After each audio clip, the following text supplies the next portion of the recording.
सर्वसामान्यांच्या हक्काचा आवाज जागर जनस्थान।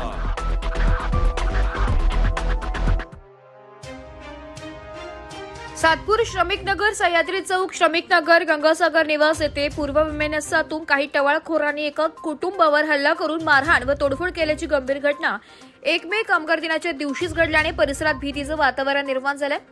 या हल्ल्यात घराचे तसेच घरासमोरील कॅमेऱ्याची नुकसान झाल्याची माहिती समोर आली आहे। मिळालेल्या माहितीनुसार संशयित आरोपी रोशन जाधव वर्ष 24, चेतन पवार वर्ष 30 राहणार गंगापूर गाव याचे मित्रांचे 2-4 दिवसांपूर्वी गंगापूर हद्दीत वाद झाले होते। त्या वादात प्रतीक कोळपे याच्यावर चाकू मारल्याने त्याला दुखापत झाल्याने कोळपे यांनी भवरे यांच्या पतीला मदतीसाठी फोन करून बोलून घेतले होते।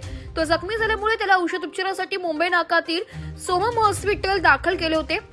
दवाखान्यात कोळपे याला दाखल केलं। या रागातून संशयित आरोपी रोशन जाधव वर्ष 24, चेतन पवार वर्ष 30 राहणार गंगापूर गाव यांच्यासह 2 जणांनी स्वप्नील भवरे यांच्या घरावर हल्ला चढवलाय।